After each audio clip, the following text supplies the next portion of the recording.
Testing. Okay. All right. Now we can begin. Good morning. Let's begin with a prayer. Sweet Spirit, thank you for this gathering, for all that has transpired to bring us here. We thank you for life in general, for the Spirit that resonates within us. We ask that this become and be a healing, inspiring experience for all of us here. And so it is. Amen. You know, I'm supposed to do that before the service, too, with you guys. Thanks, Rod. All right. I'm your worship assistant this morning, Candy Bartling. I'm delighted to be here, and I just want to say good morning and welcome home. I'm going to ask you all to repeat after me. And if you're watching virtually, please type this in the comments. That way you're a part of this service as well. Everyone look around at your neighbor and repeat after me. Good morning. I love you this morning. And I sure do appreciate you being here. To our virtual church family, please know that we're saying this to you as well.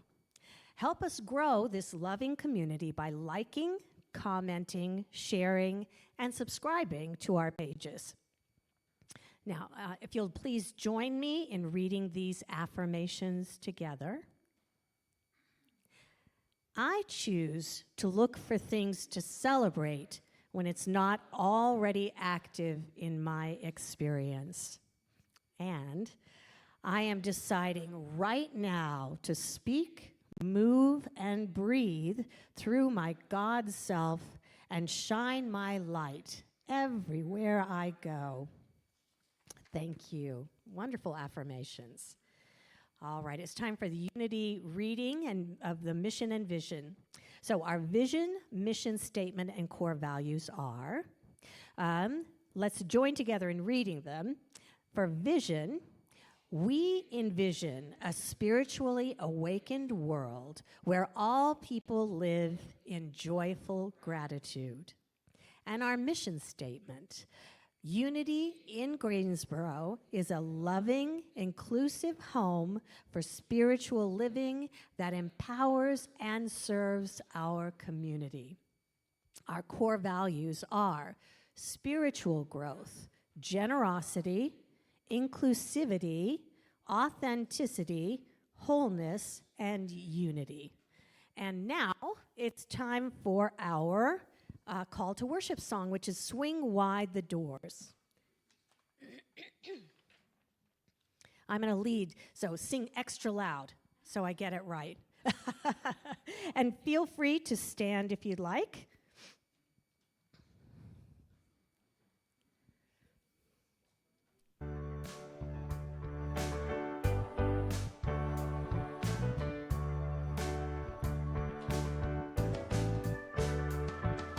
Swing wide the doors, the time is right.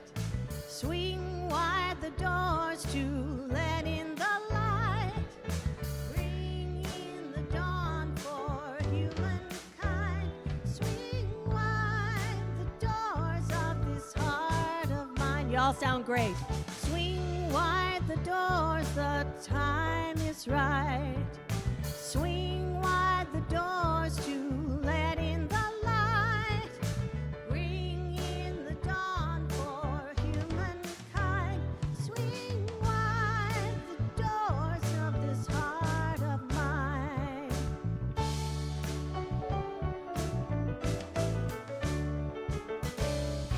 I'm not holding it in anymore. I'm gonna shout it out loud. I understand now what I'm here for and what life is about. It's about love, it's about laughter, it's about comfort and smiles. It's about love, it's about kindness, it's about hearts open wide. It's about love, it's about passion, it's about taking a chance. It's It's about love. It's about service. It's about lending a hand. About lending a hand. Swing wide the doors, the time is right. Swing wide the doors to let in the light. Bring in the dawn for humankind. Swing wide the doors of this heart of mine.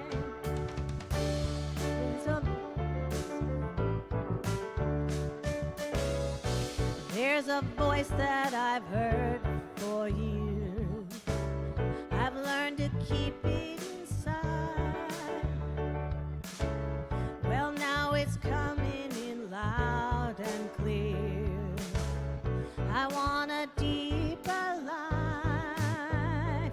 It's about love, it's about laughter, it's about comfort and smiles. It's about love, it's about kindness, it's about hearts open wide. It's about love, it's about passion, it's about taking a chance. It's about love, it's about service, it's about lending a hand. About lending a hand.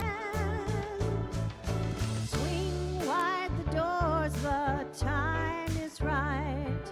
Swing wide the doors to let in the light.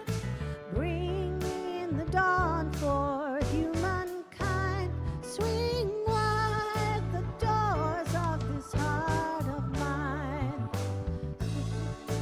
Doors of this heart of mine. Wide the doors of this heart of mine. Oh, wonderful. Thank you for singing out loud and proud. And now we're going to have our prayer chaplain, Rod, come. Oh, no, we're not. We are passing the peace. That's what we're doing. So please greet each other, remind each other of the delight of a Sunday morning spent with community.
All right, if everybody would start making your way back to your seats, feel free to sit up close.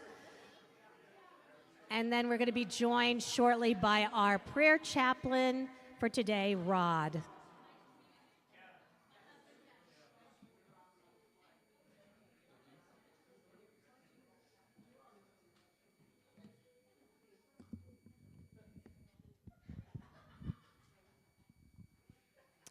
Good morning. As a reminder, there is a prayer box at the back of the room here. There's also a QR code if you like to use your cell phone in the fellowship hall area.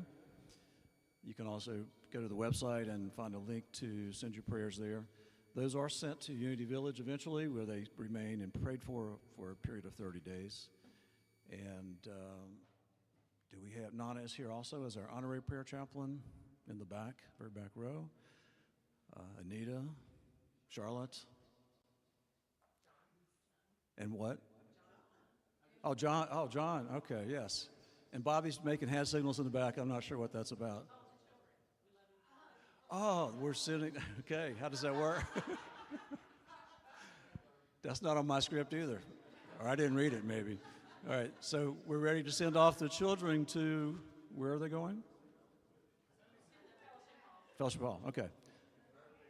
So ready, I can't read it. What is it? We love you. We bless you. We appreciate you. Behold the Christ in you. All right, now I know what the hand signals were for. All right, today is a great day to be alive. Let us prepare for prayer. Spine erect, gently focus on the breath. Let's take a deep breath. And exhale and just relax completely. We let go of all thought and emotion, centering on the silence within.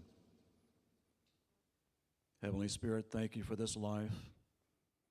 We are ready to remember our true essence, oneness. Every step of our journey brings us closer to truth. We thank you for the signs of your presence, the reminders when we stray, the inspired moments of aliveness. We ask for your guidance on all things and all choices, in every moment, in every thought. Help us attune to our highest calling, attune to our highest self, attune to our natural blueprint of health and energy and aliveness. We envision a world of peaceful exuberance, of dynamic flow, seeing and knowing deeply that life always supports us. We release now all that is unforgiving, all that is untrue, and we share our intentions with all who have requested prayer support, including F.R. Randolph, C.E. Randolph and family, Artemi and Alexander, Joyce Lauder, Rick Hyatt and family. Creator, we know your presence surrounds each of these and all of us. We see healing energy, restoring bodies, renewing minds, comforting souls. In this moment, the great compassionate light of love is working to awaken and support everyone in every need. Love fills our senses. Peace lives within us. We are returned to wholeness. And each time we enter silence, the presence is easier and faster. We are alive with possibility, aware of expanding joy, willing to experience oneness within us now. We imagine all that we wish to experience is here now. It has already happened. That is our prayer. We thank you for your grace and for our healing and for the life force within us. As we continue in silence, with the breath moving gently, we rest at the still point, the Christ within.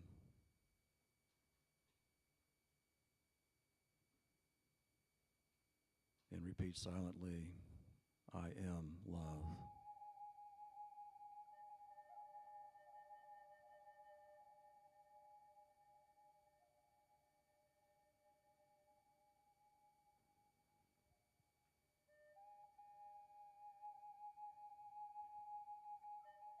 I am love.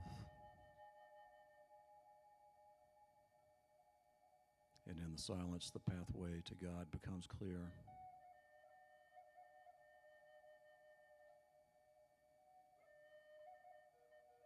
I am guided by wisdom, divine clarity.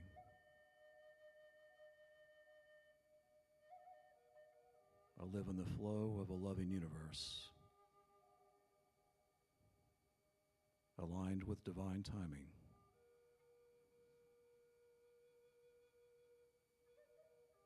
Deep love and joy resonate within me and as me.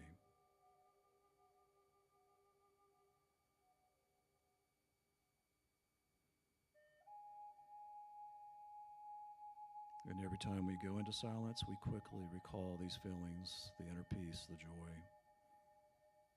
and we remain fully present in the flow of life. And as you're ready, begin to notice the body and slowly open your eyes.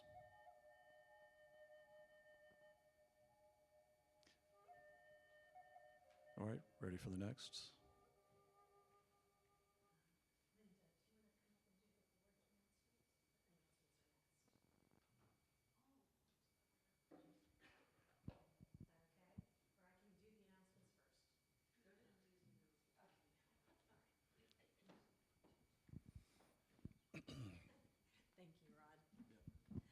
Okay, so we have several announcements today.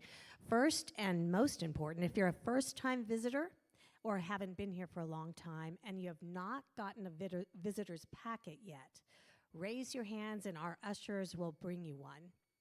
And if you're a visitor online, drop us an email at info@unityingreensboro.org so we can have you fill out a virtual visitor's card.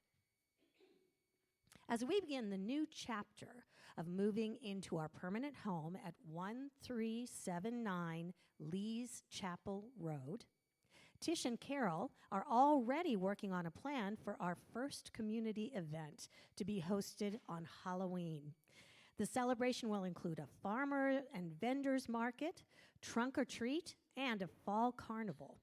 We would love for our Unity community to be a part of making this first event at our new home a success. So thank you, Carol and Tish, for getting this organized, and be sure and reach out. I think it's going to be a fun activity.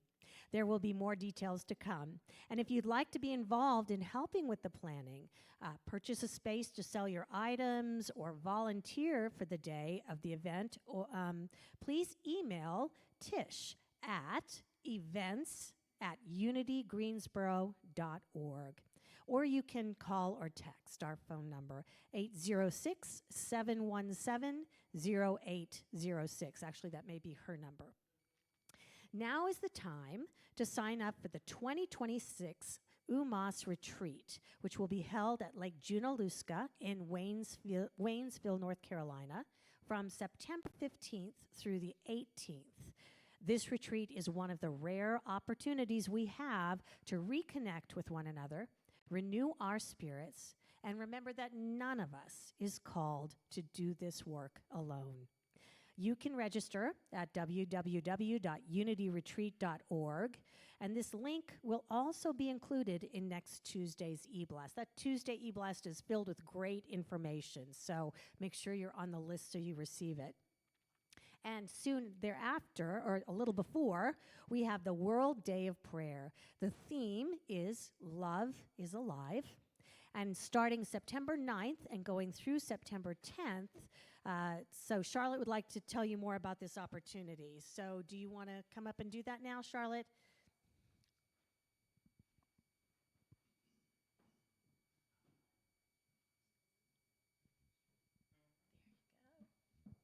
You may have noticed that I was stepping lively so that I don't exit like I did last week. Okay, so anyway, everyone look in your bulletin. You should see something called Mark Your Calendar. So pull it out and talk about it for a second. So this year's theme is Love is Alive. And I'm just so amazed at everything. You know how synchronicity works. Rod read these three absolutely beautiful passages in the, I actually asked him to come up and read them because they're so good. You want to do that? Yep. Anyway, this was what he did in the meditation beforehand, and not many of you got to hear it, so I thought it was so wonderful, I wanted everybody to hear it. Okay. And I did not write this either. This is from the Science of Spirituality website, some of their basic beliefs. Positive living. Love has many forms, and when we lead a life of nonviolence, compassion, kindness, truthfulness, and humility, we grow in love for others and our planet. Serving others. When we lead a life of dedicated to being of service to our fellow beings. We make life better for others, and we expand our reservoir of love. We live in the law of love. And the theme of connectedness, when we embrace everyone regardless of their outer differences, when our words express our appreciation and tolerance for all, when our actions promote peace and harmony, we live human unity. Isn't that cool? Human unity. So one of the ways that we have the World Day of Prayer, and it is 24-hour prayer vigil too. So next week I'll be bringing in sign-in sheets so people can pick and choose the slot that they want to spend time in prayer in support of this 24-hour prayer vigil that we have each year.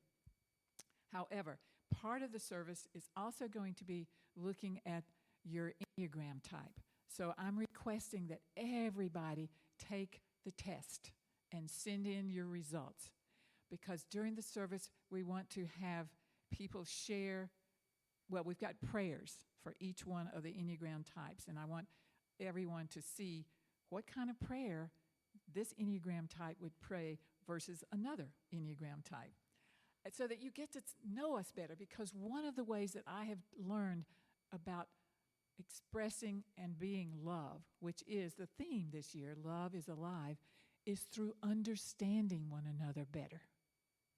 And the Enneagram is a wonderful way to help us really get in touch with who we are, what our strengths are, our essence is, and also our shadow side, the things that block us from being that shining vessel that we want to be. And so since our theme for the going forward is evolving consciousness and making a positive difference in our world, this is a part of what we want to do. We want to evolve our consciousness, and I think the Enneagram helps in that. It's a beginning step in that process. So please do me a big, big favor and take this test and send the information to me, and then come on the 9th and 10th. And so next 2 weeks, I'll be giving you a lot more information, details about it. But for right now, this is what I'm needing and appreciating that you're sending me. Thank you.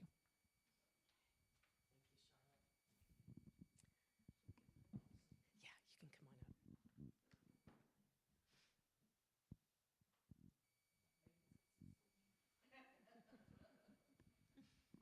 So good morning, everybody. I am going to greet you from Unity Village. So last week, I was in Unity Village in Kansas City for the People of African Descent New Thought Conference. And the theme this year was celebrating our soul. So last Sunday, I was hearing Bishop Jack Romar from the Unity Church in Atlanta. It's a huge Unity church. So I got to hear 6 different speakers at the conference. It was just amazing, 400 people there. So I'm sort of greeting you from Unity Village, since I just got back from there on Tuesday. So I'm reporting for the board today, and Charlotte was just up here. One of our board actions was that we voted to hire Charlotte as our spiritual facilitator, and she'll be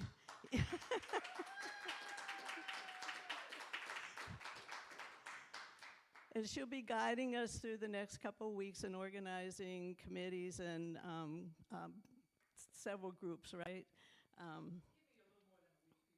Okay. Yeah, she's doing so many things, but she'll be guiding and leading and working with the board. This week we closed on the property, and we request.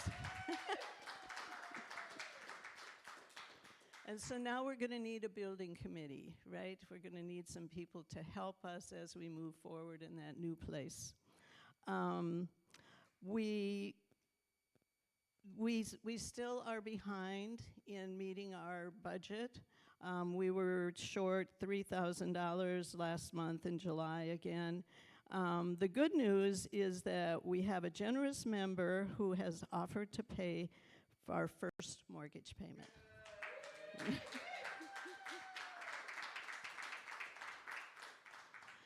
So, and then I think you already know about the events coming up, so thank you, and we'll be in touch with more news later. thank you so much. And thanks for all the hard work that goes on behind the scenes to keep this church running. More work than I think we can imagine if we're not part of it. So thank you, thank you. All right, so we do have chaplains here. Let our chaplains pray with you after service. And if you'll just raise your hands again to let us know who you are. Let's see here. You can also send an email to info@unityingreensboro.org, and you will be contacted by one of our prayer chaplains. Also, there is now a way that you can submit your prayer request directly online, and it will be the same as putting the prayer request into the prayer box. So the prayer box is right back there. There's a piece of paper for you. There's a pencil and a pen.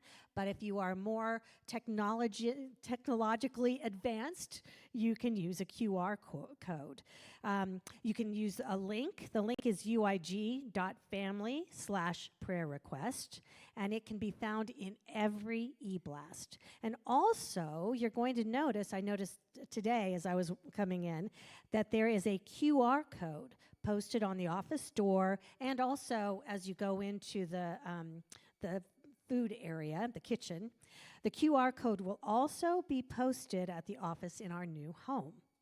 So lots of ways that we as a community can support each other. Feel free to reach out. We are here for you. And now I have the rather awkward job of introducing myself and my husband. So, yes, John is going to be delivering the message today. So I'll introduce him first. Reverend John Connor was ordained a Unity minister in 2012 and has served in leadership at churches in Austin, Texas, and Houston, Texas as well. He had his own church in Austin and then was associate minister in the Woodlands. He and his wife, Candy, a licensed Unity teacher, have attended UIG and provided sermons and music for several years. John's primary ministry for the last 21 years has been as a hospice chaplain. He's very excellent at that job, and he's currently with Trellis Supportive Care. I'm going to be singing today before he delivers the message, and I'm Candy Bartling, as you probably have figured out from context clues.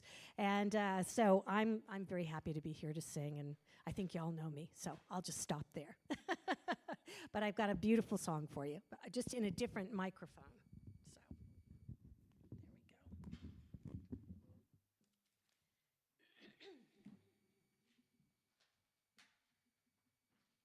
So in Unity, we believe that what we envision is what we create. And so this is a beautiful song, first sung famously by a cricket. So see if you can figure that out.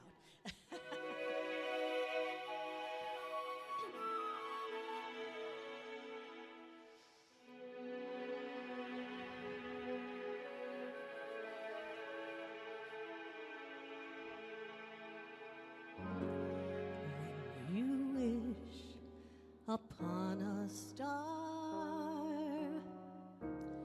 makes no difference who you are.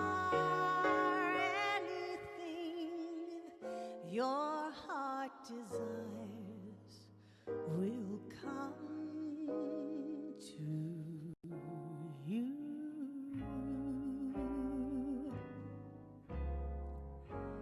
If your heart is in your dream,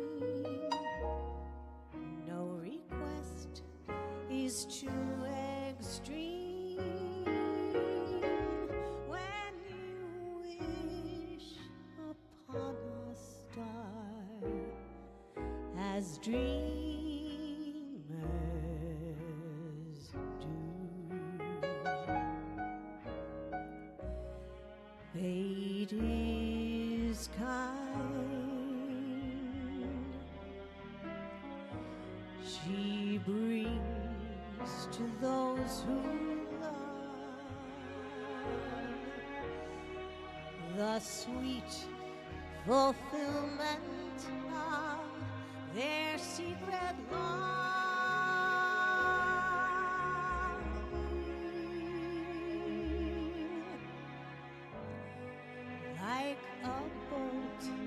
out of the blue.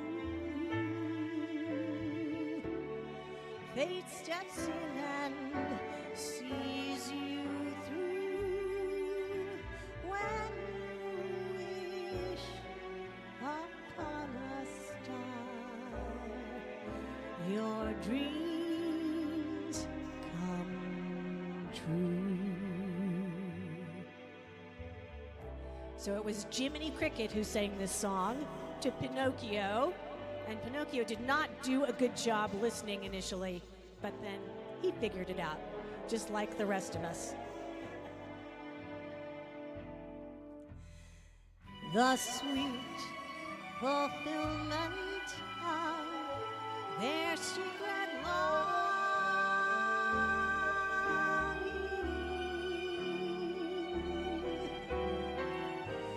like a bolt out of the blue.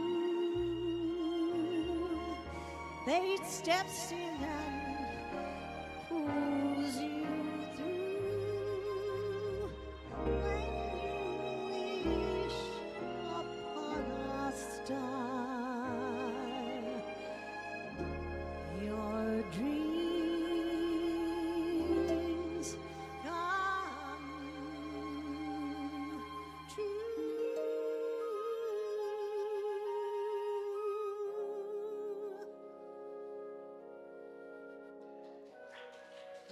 Thank you.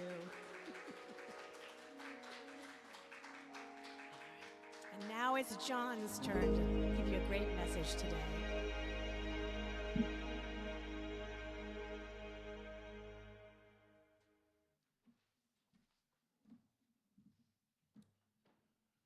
Well, good morning. Good morning. It's good to see everybody. Microphone, yeah. And I know a number of people here came out to see the John and Candy Band a week ago Thursday when we played at Marshall Muse Gallery, so thanks for coming out. Today, the topic is called The Gold in Your Wounds. And we're going to talk about how our wounds and tragedies can be portals to new consciousness. In that little title, there is gold, and there is your wounds. And I thought I'd begin talking a bit about the wounds and then move into the gold. I made a short list of some of the ways that we get wounded and thought that you might add some ideas of your own. Many of us have childhood hurts, romantic wounds, betrayal. People who we thought were our friends turn out to be untrustworthy. So I'd like to put it out to you. Think of ways that we get wounded in our lives. What are some of the ways? And I know I've mentioned a number here. Disappointing ourselves, right? And somebody's change. Yeah, always challenging.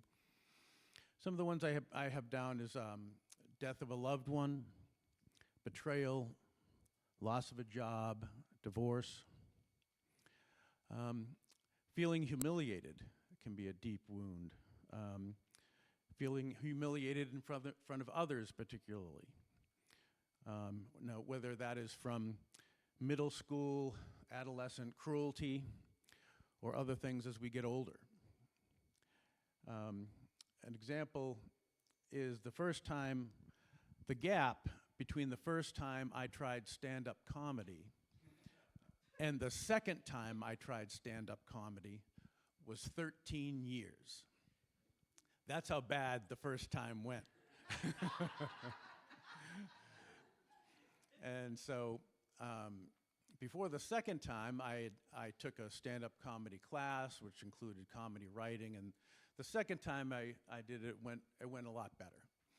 But the thing about kind of feeling humiliated, like where I performed that first time was in this little place called the Comics Annex in Houston, and it was where guys like Bill Hicks and who was the yelling guy?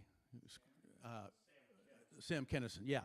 Both of those guys started at that little tiny stage which the whole room was probably about the size of this stage here. And so it wouldn't have been so bad, because like, you know, doing some sucky comedy wouldn't have been so bad if all the people were strangers, but I had convinced 6 of my friends to drive down from Humble, Texas, and as like the new person, I went on last, so I went on at 1:30 a.m. on a Monday night, and all these people stayed.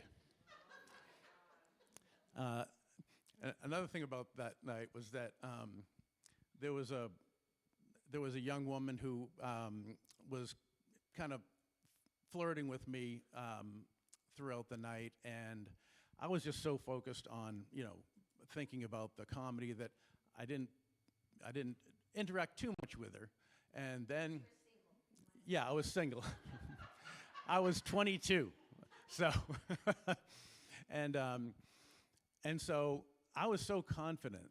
Like I remember right before I went up, as the person who was in front of me, the second to the last person, was finishing up, I saw this table of people about to go, and so I kind of scooted over and I said, "You guys are going to want to stay. I'm going up next."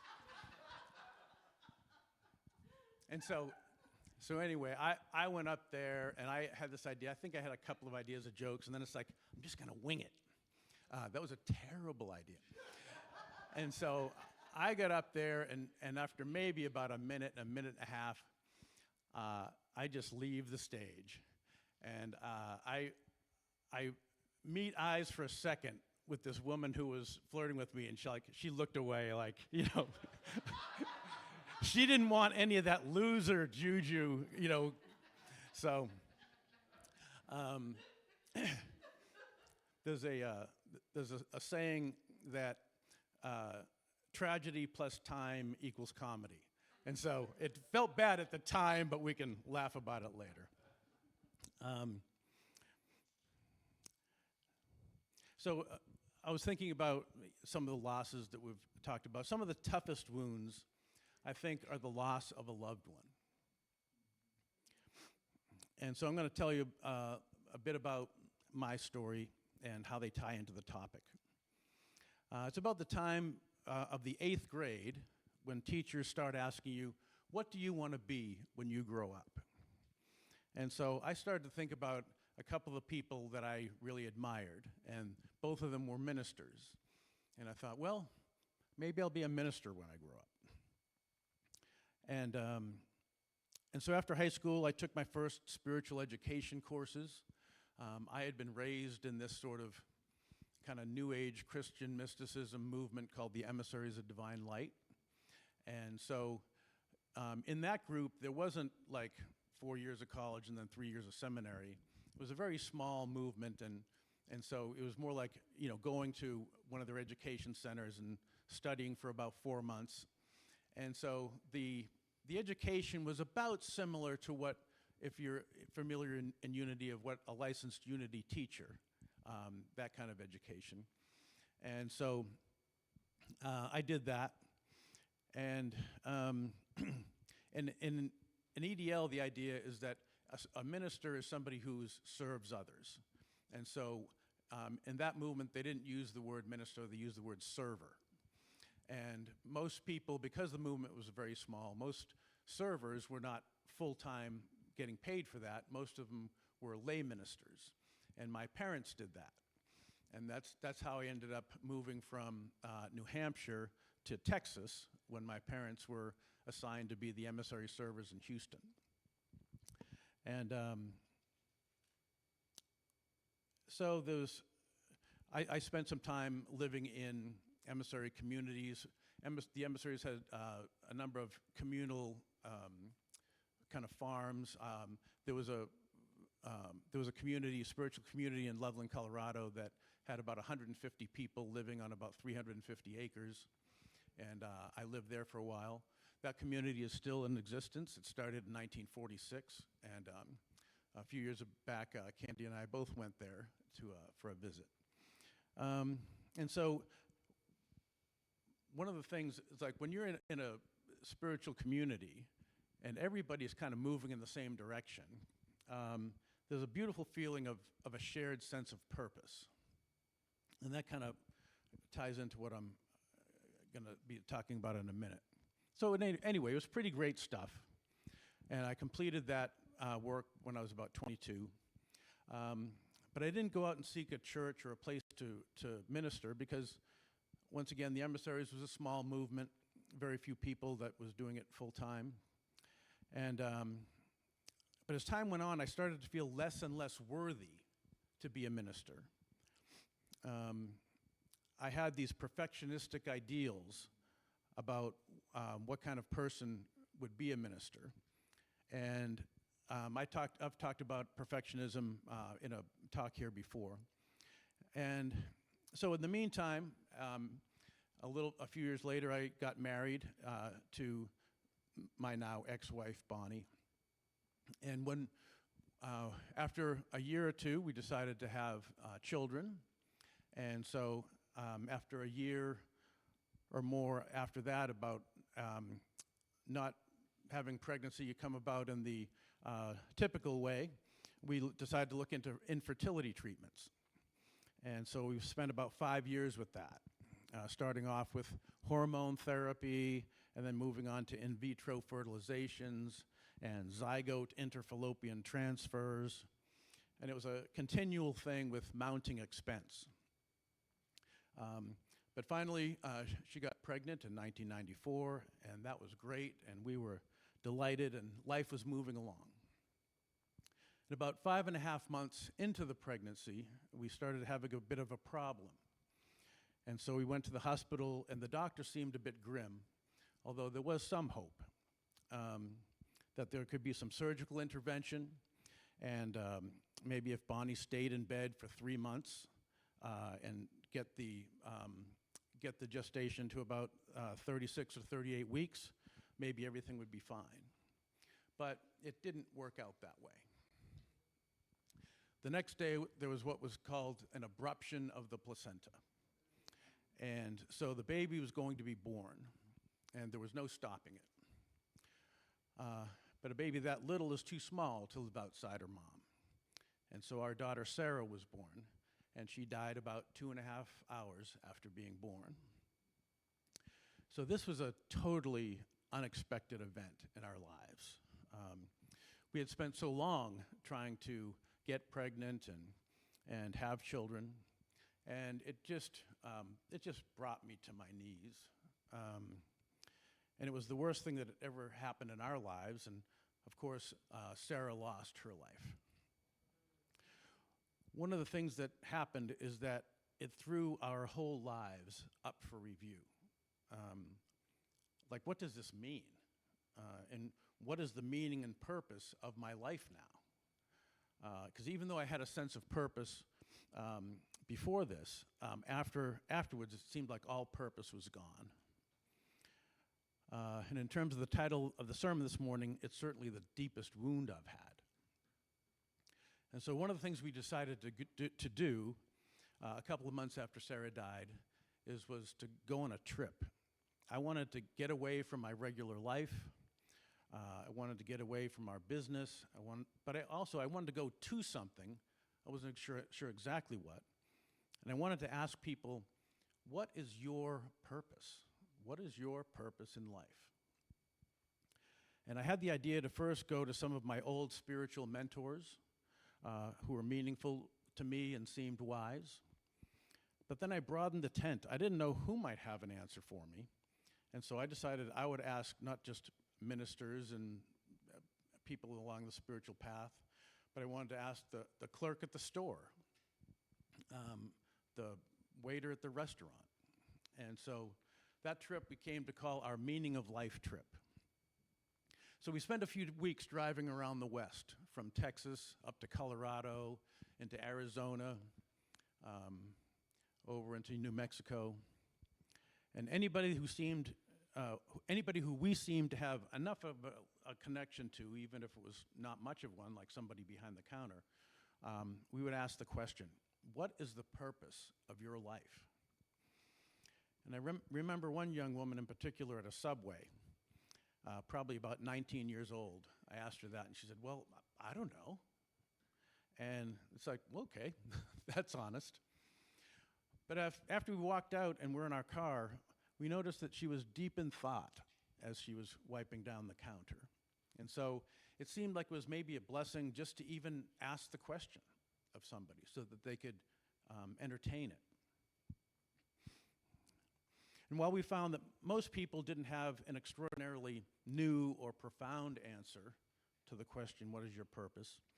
I was pleasantly surprised that most people had something to say about the fact that their purpose was to be helpful, to be a blessing to another person. And that related to a sense of purpose I had too. Finally, we got to the headquarters of the emissaries, which is this spiritual community I mentioned earlier. And there were several people I wanted to talk to about this question, and did. And then somebody I knew from, I wasn't close friends with, but somebody I knew, a fellow named Cliff Penwell, and he said to me, well, I'd like to tell you what I think your purpose is. And I thought, well, all right, we'll do that. And so we decided to get together after lunch. And during the meal, he started to say some nice things to me about me. And like many of us, I am quite adept at deflecting that stuff.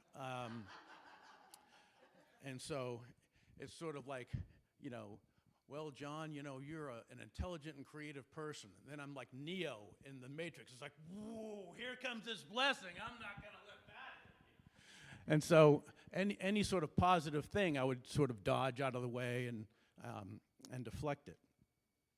And then finally he said, no, John, you are a priest.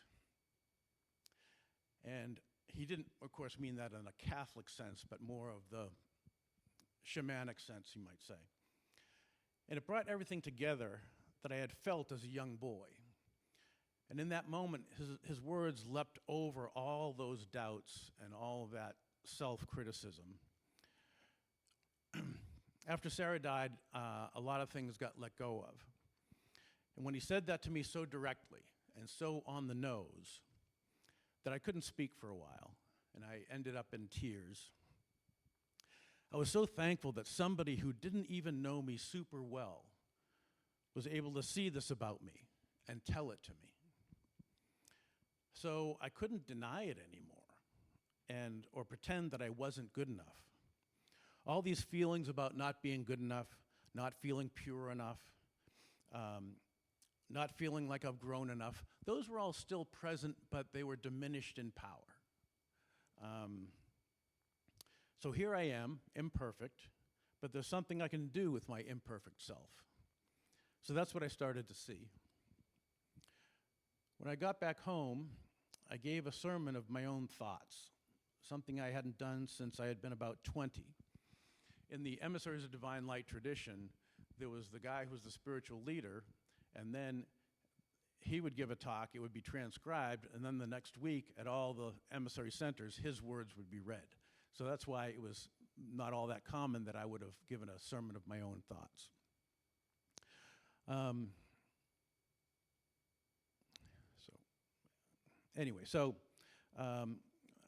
gave a sermon of my own thoughts, and I hadn't offered words of my own between the time I was about 20 till I was about 35 on a Sunday service. And so this offering of my own service was a symbol to me because my fear had diminished. It was not totally gone from me, but it was diminished. I was ready to stand up in front of a group of people and say, here is my perspective. It was a golden part of my experience subsequent to what had happened to me. So let me be quick to add this. I don't believe that God sends calamities upon us to give us life lessons. I do not believe God thought, well, this guy needs to learn some life lessons, so I will kill his daughter. Let us see what he makes of that. No. Life on earth contains some slings and arrows, and sometimes we can see something new subsequent to painful events in our lives, if we looked at them a little bit differently. There can be gold in your wounds. Some of that goal for me has to do with increased compassion. Although I think I was a fairly compassionate person before Sarah passed, I remember that I wanted to avoid things like being around somebody who was in the hospital, perhaps even dying, because it just made me kind of queasy and uncomfortable. But a few months later, after I returned from our Meaning of Life trip, I visited a friend who was in the hospital. She had had a mastectomy, and it was really having a tough time. But she was a trooper. Even though she was being sick into her little pan when I arrived in her room, she looked up and said, "Oh, there's no chair for John. Somebody get a chair for John." Gracious to the last. Now, it used to be that I would have wanted to be in a hospital room for the shortest period of time possible. But this changed with increased compassion. All I wanted to do was to be there and hold her hand and see what I could do that might be of help to her. She was having such a tough time, and in 6 months they were going to remove her other breast. And she was elderly, and it seemed to be so much. I wondered to myself how I would handle going through the whole process before the end, you might say. I found out a day later that she had passed away that night. And though I was sad to lose my friend, I was glad that the suffering was over. It was around 1995 by this point, and there was a quote that went all around the world through the internet. And originally, it was misattributed to Nelson Mandela. But maybe that was a blessing, because maybe more people read it than if a little-known writer by the name of Marianne Williamson, if they had known that if it was a quote by her, who is she, especially 30 years ago? People know her now a bit. But so anyway, the quote is actually from her book, A Return to Love.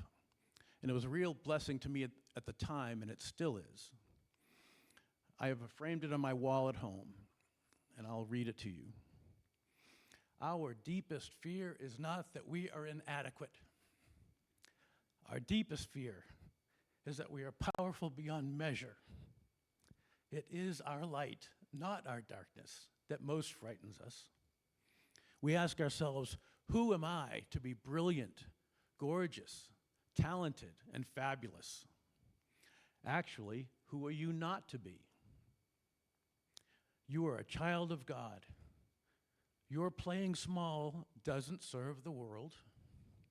There's nothing enlightened about shrinking so that others won't feel insecure around you. That's so good, I'm going to read it again. There's nothing enlightened about shrinking so that others won't feel insecure around you.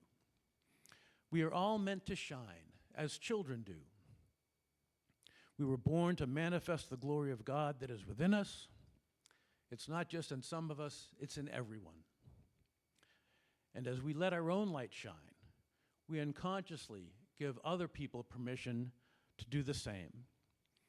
As we are liberated from our own fear, our presence automatically liberates others. That's right. So I was thinking about going through the wounds. We move through our wounds and see what's on the other side. We have all been wounded.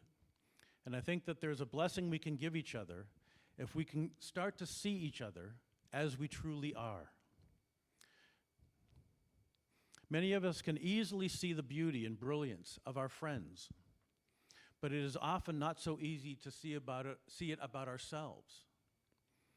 I have a theory that it takes at least 4 positive statements to permeate the Kevlar body armor that many of us carry around our hearts. Of course, there's no mathematical certainty that 4 is the right number. But again, it's these things that we can say to each other that can be a blessing. And it's more than a one-time job. I know that after I would do stand-up comedy, the first 2 or 3 times someone would come up to me and said, "Oh, that was really funny." I would think, okay, maybe. But then the 4th or 5th time somebody told me, it might start to sink in and believe it. And maybe as time goes on, we don't need so many. And we can work on ourselves to receive and accept the blessings that are said by others. The same is true of friendship. Many times we speak of a good friend as being somebody who will love us despite our faults, despite seeing the pettiness in us or examples of our immaturity. They'll still love us. And that is a good definition. But I'd like to add something to that definition. A good friend, and perhaps a friend like this is even more rare, is someone who will let us shine, who will let us be great, who will let us step out and be our true selves. They will let something wonderful come out of us without feeling threatened by it, and won't try to take us down a notch or two. Rather, they will delight in our blooming. It's good to note that something that's not included in that quote from Marianne Williamson is the word humility. Occasionally someone says that somebody needs a good dose of humility. And it can be a popular religious notion that we should be humble before God or before religious leaders. Well, for many of us, we've got the humility thing pretty much down. We've been humbled plenty in our life, maybe particularly in our childhood.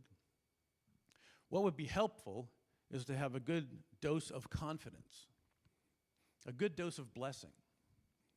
And when I speak of confidence, many people think that they have to somehow reach down inside themselves and pull out this assurance and fabulousness. For many of us, that is step 2. Step 1 is to hear from a reasonable voice outside of ourselves some of the true things that Marianne talked about. So much negative self-talk goes on in our own brains that a reasonable voice outside ourselves can be a blessing. Can we notice the gold in each other and show the other person their own gold by mentioning it? Well, good news. That's what we're going to do right now.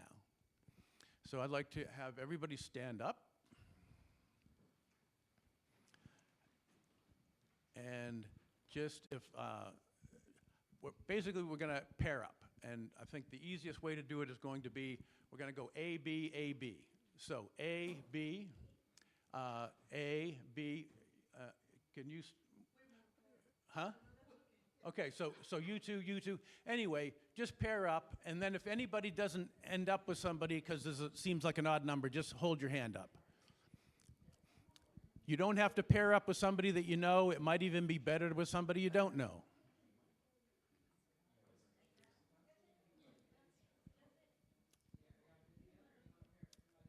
So you two paired up, you two.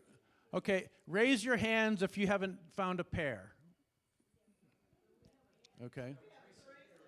Okay. Now, right, and 3 is okay. Now, you guys have 3 back there. It really is better to have a pair, to have 2. Yeah. Yes. So, well, thank you for doing this. All right. And so I want you to stand like so. One of you is facing this wall. One of you is facing that wall. But you're facing each other. You're facing each. So yeah, Nick, you're facing this way. Candy, you're facing that way.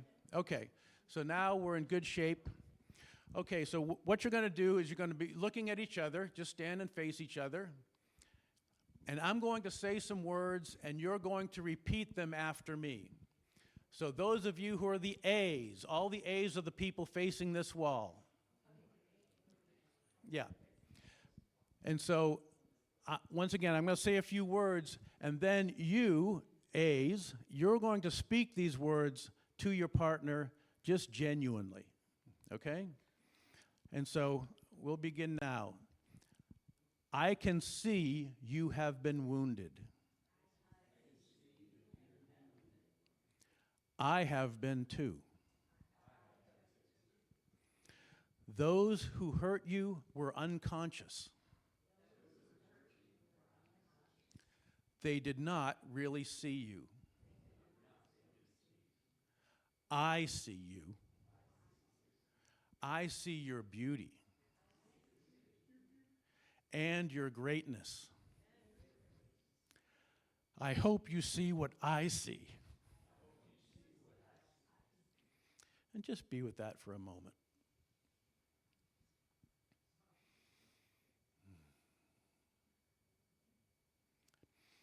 And now, people who are the B's, you have received the blessings, and now you get to give blessings to your partner.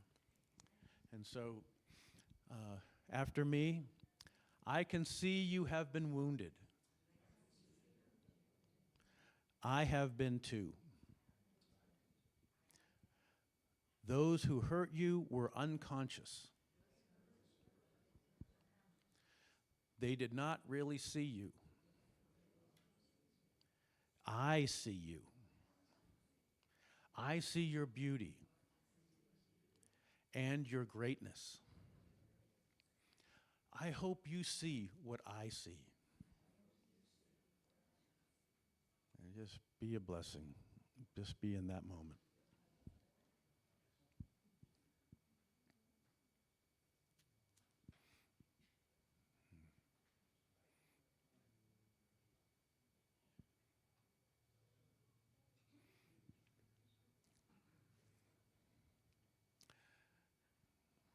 Thank you, and you may be seated.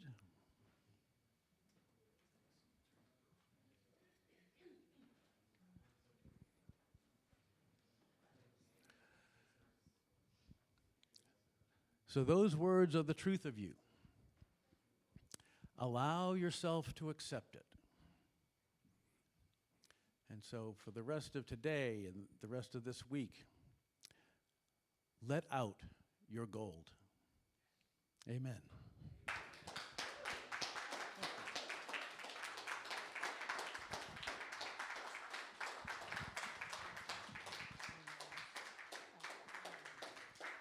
All right, it's time for our offertory.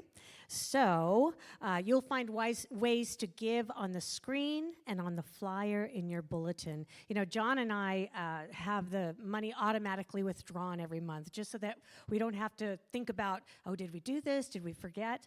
So that is an option I encourage. And then once we have collected all of our offerings, I know many people give online. Sorry, we will sing the short version of Thank You, God, for Everything.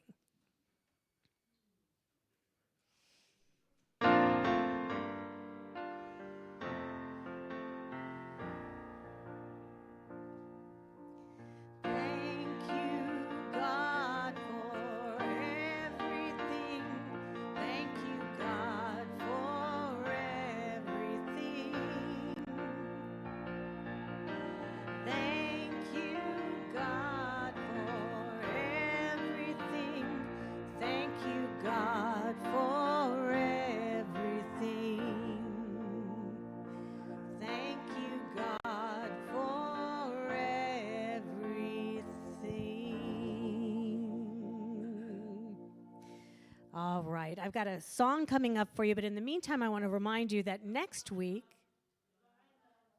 thank you. Oh, thank you so much. Divine love through me blesses and multiplies all that I have, all that I give, and all that I receive, and I am grateful. Yeah, it was right here in front of me. So thank you for reminding me. So next week, we're going to have Reverend Miranda here when her message, I know, pretty exciting. Her message will be side quests, and our musicians will be the UIG singers. And I'm going to sing a song inspired by John's beautiful message. It's one that you know, so feel free to sing along.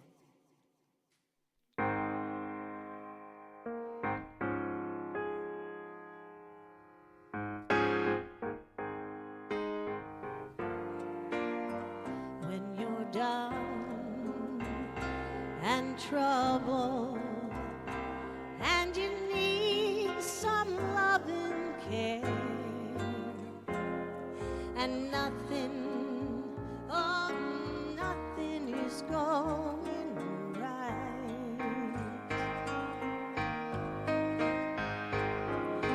Close your eyes and think of me, and soon I will be there to brighten up even your dark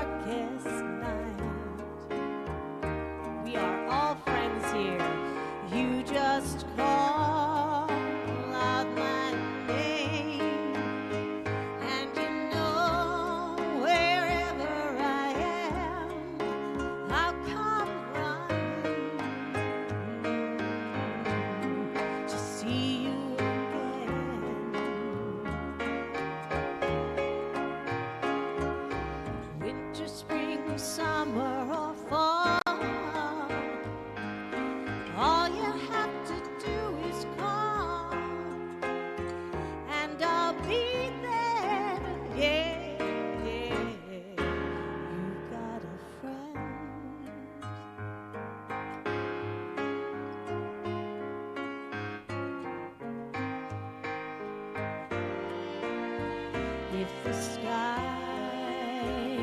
above you should grow dark and full of clouds, and that old north wind should begin to blow,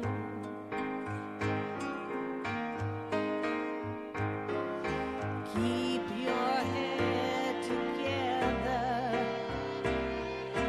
Come with me out loud. Soon you'll hear me knocking upon your door. You just call out my name, and you know wherever I am, I'll come running, to see you again.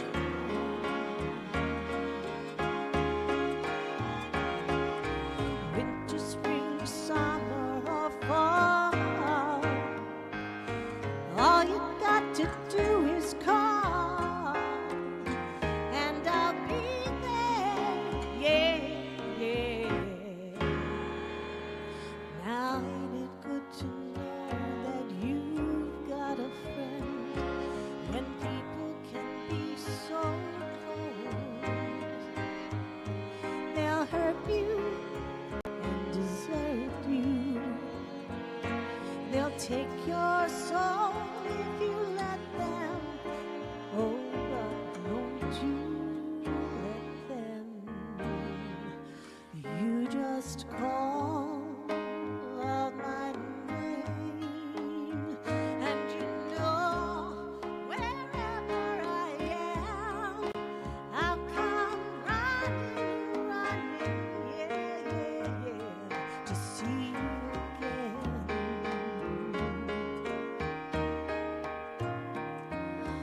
Winter, spring, summer, or fall, all you have to do is call, and I'll be there. Yeah, yeah. You got a friend. All right, sing this to each other now. You got a friend. You got a friend. Ain't it good to know you got a friend? Ain't it good to know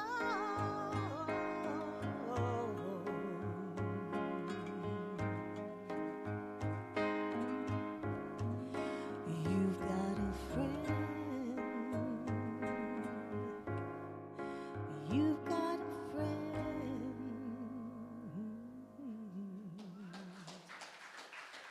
Thank you. Thanks for being a friend.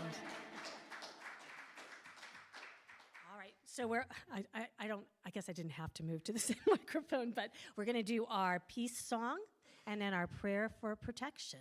So everybody circle up as you are comfortable. If you would like to hold hands, please feel free. If you are not comfortable for whatever reason, just hold your hands up.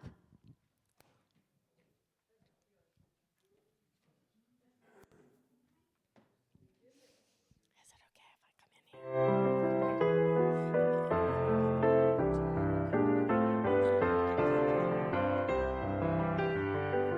Let there be peace on earth, and let it begin with me.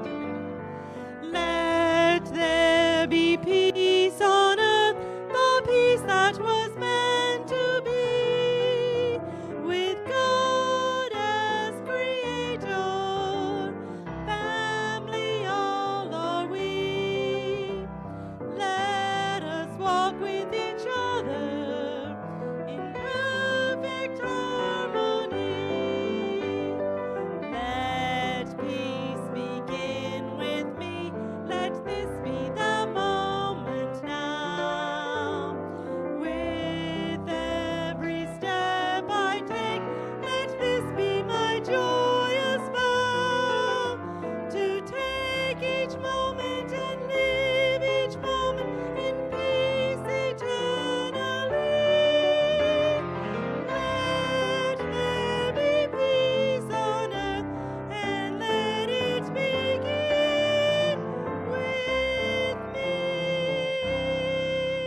together, let us affirm. The light of God surrounds us. The love of God enfolds us. The power of God protects us. And the presence of God watches over us. Wherever we are, love is, peace is, light is, God is, and all is well. Let's eat.